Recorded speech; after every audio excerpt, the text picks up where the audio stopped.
The screaming started before the lights even came on. At 4:12 a.m. inside Harris County Jail, the largest jail system in Texas, a guard's frantic voice echoed through the hallway. "Medical. We need medical right now."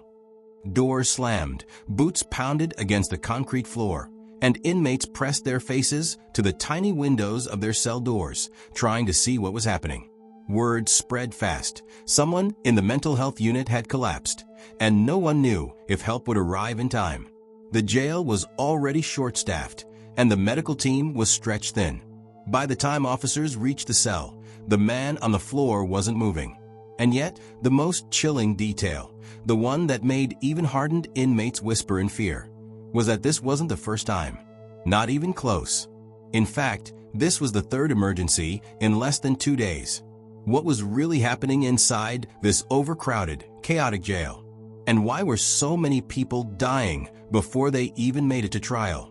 As the officers tried to force open the jammed cell door, inmates banged on the walls, shouting for answers, demanding to know if their neighbor was still alive. But no one could hear them over the alarms, the radios crackling, and the rising panic. Something terrible had happened in that cell, something that would later spark yet another investigation into a jail already drowning in lawsuits, accusations, and federal scrutiny.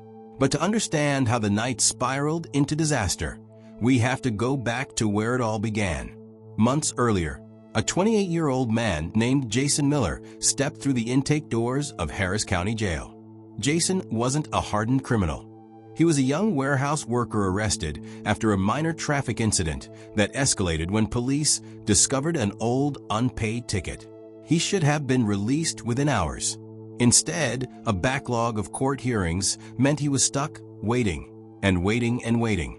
When he first entered the jail, Jason tried to stay calm.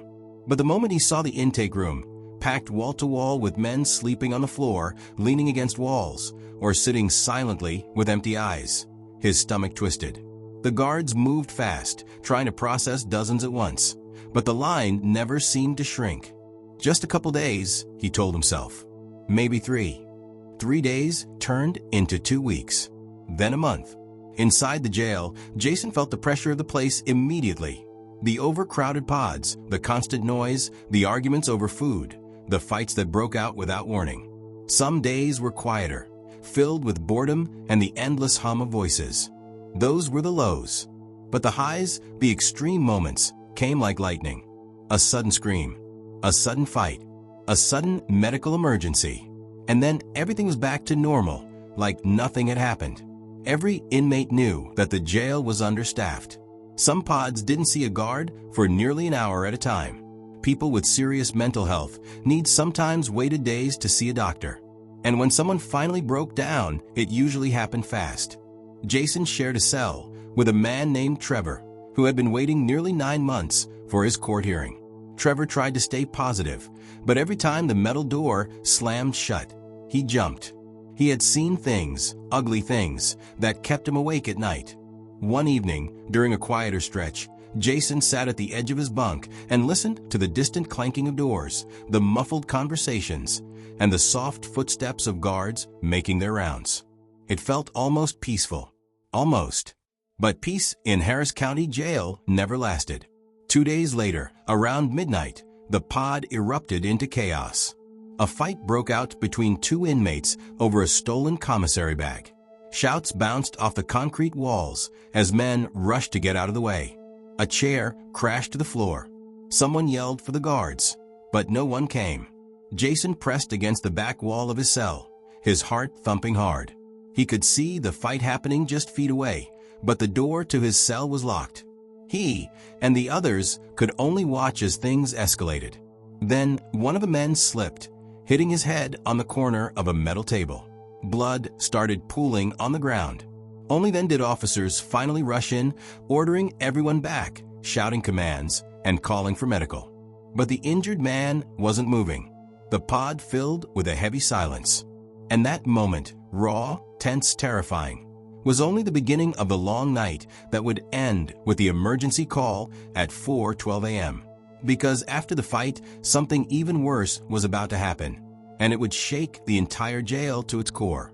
The hallway outside the mental health unit smelled like disinfectant and fear. Officers whispered to each other, medical staff rushed back and forth, and inmates stood pressed against the glass of their cell doors, trying to understand what had happened. The man found unresponsive at 4:12 a.m. had been moved to the infirmary, but rumors spread faster than anyone could stop them. Some said he hadn't been checked on for hours. Others said he had begged for help the night before. Most just asked the same question, is he alive? But no one gave an answer. While the jail buzzed with uncertainty, Jason Miller was still shaken from the fight he had witnessed just hours before. His hands trembled every time he replayed the image of the man hitting his head on the metal table. Even though officers had carried the man out, Jason didn't know what had happened to him afterward. No one ever did. That was one of the worst parts of Harris County Jail. People disappeared into medical units, courtrooms, and restricted areas, and inmates rarely learned what happened to them next. But the night wasn't over. As officers locked down the pod to regain control, the alarms finally stopped screaming, leaving behind an eerie quiet. Jason sat on his bunk, trying to calm himself. He hoped the worst was behind them. He was wrong. Just before dawn, an officer doing rounds stopped at Jason's cell and spoke through the little slot in the door. Intake is backed up again, the officer sighed. We're getting 30 more. Jason's heart sank. The pod was already crowded. Some inmates slept on mats on the floor because there weren't enough bunks. Adding more people meant more tension, more arguments, more risks. When the new group arrived later that morning, the pod grew louder. Among them was a tall boy, barely 20, who kept rubbing his wrists nervously. He'd been arrested for trespassing, something minor, but because of delays and understaffing, he had already been in holding for nearly 48 hours without sleep. The boy barely made it 10 steps inside before an older inmate shoved him aside, snapping, "Move or get moved." It was the kind of moment Jason hated watching.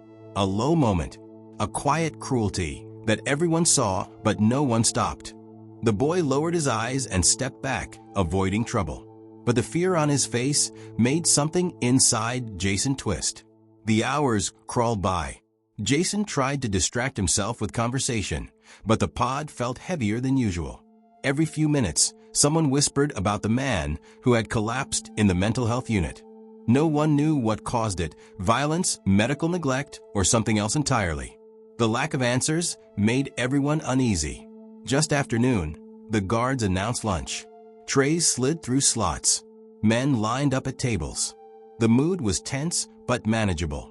Then, during the meal, a low moaning sound drifted from the back corner of the pod. At first, no one noticed, but the sound grew louder, painful, desperate. Jason stood and looked toward the noise.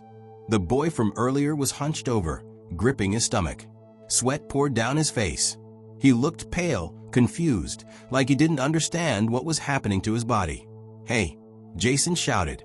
"Someone check him." But the guards were short-staffed and slow to react.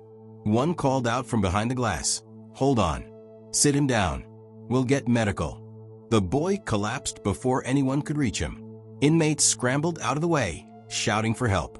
Jason knelt beside him, unsure what to do. The boy's breathing was shallow, and his eyes fluttered. "Come on, man, stay with me," Jason whispered. The officer outside the glass shouted into his radio for medical. But everyone knew how backed up the medical staff already was. It could take minutes. It could take longer. The pod erupted into chaos again. Men shouting, banging on doors, begging for someone to hurry. And then the boy went still. The room fell into a stunned silence. But seconds later, the silence shattered when the intercom crackled to life and a voice barked. "Emergency in Pod 3C. All available units respond." Now, the alarms blared again. Officers rushed toward the pod. And in that moment, right as the heavy steel door unlocked and swung open, another officer yelled something that froze everyone in place. The man from the mental health unit, he didn't make it. Gasps rippled through the pod. 2 medical emergencies. 2 lives hanging in the balance. And a jail that seemed completely unable to keep up. Before anyone could process the news, The second crisis unfolded right in front of them as the officers burst inside, pushing inmates aside, rushing toward the collapsed boy. Everything spiraled. Everything blurred. Everything felt out of control. And then, just as the officers reached him, one of them shouted, "Everyone back. We've got another situation in cell 14. A new emergency. A new crisis erupting at the exact same time. And no one knew which one would turn deadly next." The pod split into chaos the moment the officer shouted about cell 14. Officers ran in two different directions, some toward the collapsed boy on the floor, others sprinting toward the cell where a new crisis had just erupted. Sirens wailed through the hallway again, bouncing sharply off the concrete walls. Inmates backed into corners, unsure which danger was coming closest. Jason stood frozen, his heart pounding so loudly it drowned out the alarms. He didn't know whether to watch the boy fighting for his life on the ground or the officers rushing toward cell 14. Every instinct told him something terrible was unfolding. A second later, the door to cell 14 slammed open. Inside, an older inmate named Marcus was pacing wildly, breathing fast, eyes wide with panic. Marcus had been dealing with severe anxiety and had been begging for mental health care for weeks. Other inmates tried to help him stay calm, but the stress of overcrowding and noise wore him down. And now, after hearing about the death in the mental health unit, seeing the boy collapse in front of everyone, and being locked inside a tense pod, Marcus snapped. He wasn't violent. He wasn't attacking anyone. He was breaking down. But inside Harris County Jail, a mental health crisis often looked like an emergency. Officers tried talking him down, shouting instructions from the doorway, but Marcus couldn't hear them. He kept pulling at his hair, gasping, grabbing the sides of his head like he was trying to hold his mind together. Sweat dripped down his arms. His breathing turned sharp and painful. "Please," Marcus begged, shaking. "I need help. I can't breathe. Please." But the officers were split between two emergencies happening at once. Their voices overlapped. Orders clashed. Radios crackled. In the corner, the boy still wasn't moving. Jason felt completely helpless. While officers struggled to calm Marcus, a nurse finally rushed into the pod and slid down beside the collapsed boy. She checked his pulse, her expression tightening. She started chest compressions. The officers around her worked quickly, setting equipment on the floor, shouting for more help. All around the pod, inmates watched in total silence. Even the loudest men stood frozen. It was the kind of moment that stripped everyone down to raw fear. No anger, no noise, just fear. A loud crash broke the silence. Marcus had thrown himself against the back wall of his cell, unable to control the panic tearing through him. Officers rushed in, trying to restrain him enough to prevent him from hurting himself. It took 3 of them to hold him down. He screamed, loud, terrified, not from aggression, but from pure panic. "Don't hurt him," someone yelled from a nearby cell. "Get him a doctor," another shouted. But the officers were overwhelmed, unable to handle everything happening at once. They were doing their best, but their best wasn't enough inside a jail drowning in overcrowding and understaffing. It was all happening too fast. Jason slammed his hand against his cell door, shouting, he needs mental help, not force. The officer closest to him didn't look back. He was too busy trying to keep Marcus from injuring himself or others. Jason's voice felt small, pointless, the kind of voice that disappeared inside these walls. Minutes dragged on like hours. The nurse kept working on the collapsed boy, but nothing changed. The pod felt like it was holding its breath. Inmates pressed against their windows, whispering prayers, fears, and desperate words they hoped someone would hear. And then, the worst sound filled the room.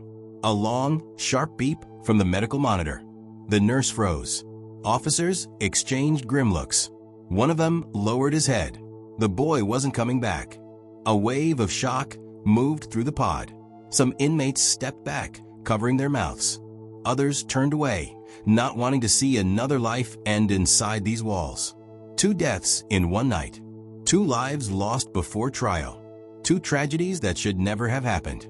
Before the nurse could even speak, another officer's voice echoed. We need mental health transport. Marcus is going down. The officers, restraining Marcus, were struggling.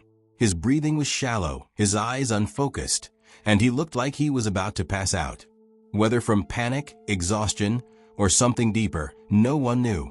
But he was fading fast. Just as the officers lifted him to carry him out, the hallway lights flickered. Once, twice, before dropping into dim emergency mode.